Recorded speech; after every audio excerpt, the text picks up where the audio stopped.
Hello, my name is Edward Haletky. I'm with the virtualization practice. I am a virtualization and cloud security analyst. And today I want to talk about using proper role-based access controls to secure your virtual environment. In other words, let's add some security. Simply put, the proper role-based access controls plus proper users secure your management environment. If you actually all use just the administrator user, the root user, that's going to allow everybody to do the same thing, and you won't know who they are. You need to actually know who they are, and you need to lower it down and give proper access controls. It aids in debugging. If I actually know that you have 20 administrators and they're all using the administrator user, I'm not going to know who did what, when, where, or how. I'm going to have to figure it out. But if I have 20 different users with the proper role-based access controls, I'm going to know who was limited, and I'm actually going to know who did what, when, where, and how. In other words, proper debugging. And basically, if I'm using the users there, it's all good. This is not a bad option. You need to use proper role-based access control with the proper users to get what you want, which is more security. And lastly, you can actually use these tools. If you have proper role-based access control, you have proper users, you can actually improve your monitoring by a huge amount. You can actually tell when things should not be happening. For example, if you actually put a LogInsight table together, or a dashboard together that picked out the username, and everybody was logging in as root, you would know. That would be a bad thing. If they're logging in as the proper users, it's like, that's a good thing. Easy to see, easy to show. So here's why. I did this. This is actually from LogInsight. It's a count of events over time grouped by the username and the host name.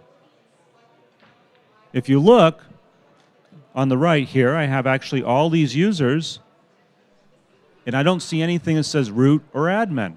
This is good. Now, what I've done is each service that I use, whether it be LogInsight, vRealize Operations, vRealize Orchestrator, HP SIM, vCenter, my administrative user, or even VMware View, vRealize Automation, every time I have to put a service out there, I give it a service user. My backup tools are the same way. And by doing that, I can actually limit their interactions to what is required for that application. So for backup, I'm not giving them full administrator rights. They don't need to be able to write back to everywhere. They need to be able to write back to a single data store on restore. Well, those are certain role-based access controls. I'm limiting the interaction because, to be honest, backup servers are not always protected very well. So I want to limit its interaction with vCenter. LogInsight should be able to read. It should never be able to write. This is a good thing. So limit it to just read only. Some management tools, I actually run a number of different application performance management tools, or actually performance management tools that need to be able to read and write because they do corrective measures. But they shouldn't be writing to everything. They need to be able to just correct those measures, so you need to limit what they can do to only those corrective procedures. And they're all in here. As you can see, there's a number of different users. There's actually 30 or so that are in there that actually by host and by user, I can now tell who's doing what, when, where, and how. And I can easily look at this graph to say, hey, you know what? That user is doing a lot. Why? But what it's telling me is what's happening. Because I have one service, one user policy with the proper role-based access control, I know when I see the LogInsight user that it is reading logging data. It's reading the event field, the files from vCenter. I know it's doing all that. When I see vRealize Operations, I know what it's doing as well. There's no question here. When I see HP SIM, I know what it's doing. It's actually integrating with some of my networking that's on the back of the blade enclosure. When I'm seeing all sorts of things from the backup tools I use, which I actually use 3 or 4 of them, each one of those has its own user. I know what it's doing just by the username.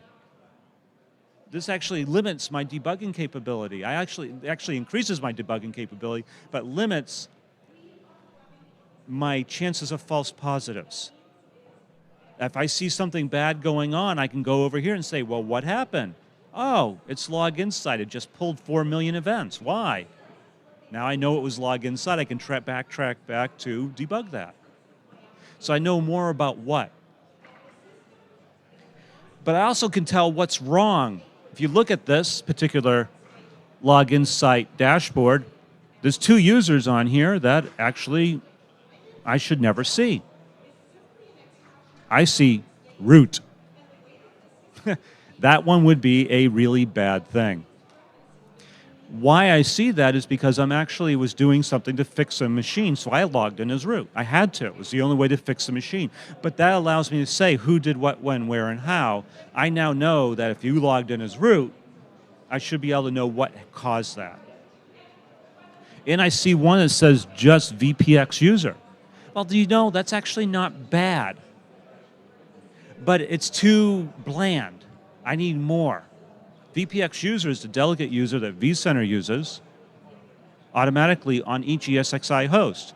I don't know which host this was logged into. I have no idea what the vCenter user was, so I am running into problems. So there's a lot can go wrong, and I can easily tell what's going wrong. But furthermore, I can actually see, if it says VPX user vSphere.local, which is actually the default SSO, it's actually a username at the back end of that says, oh, this user used VPX local. Well, it's a vSphere.local domain, which means that to me, in my environment, that's a service account. If that was the LogInsight user, I would know it was LogInsight that wrote to VPX user. And it's like, okay, why is LogInsight writing to VPX user?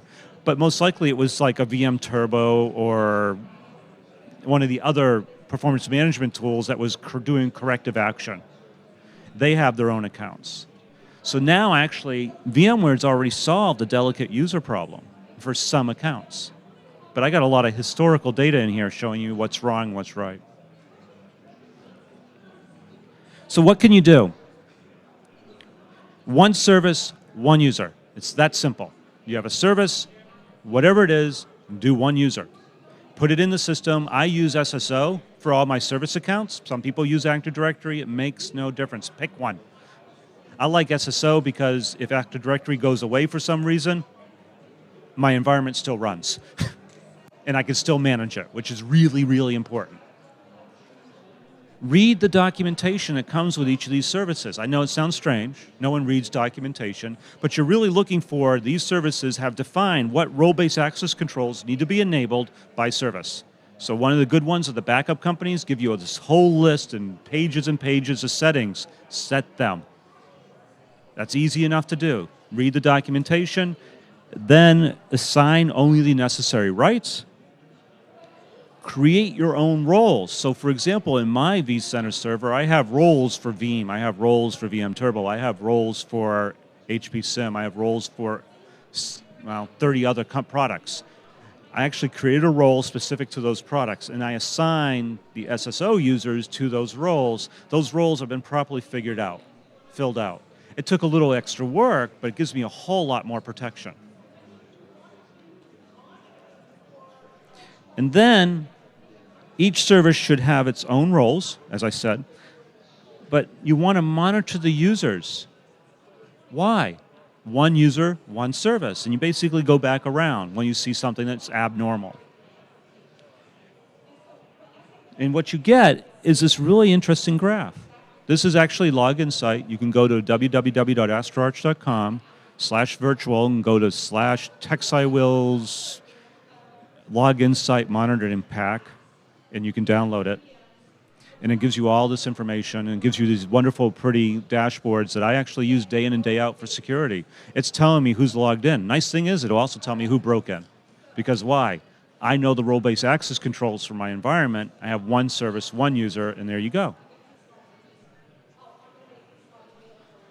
Any questions? Yes, one question.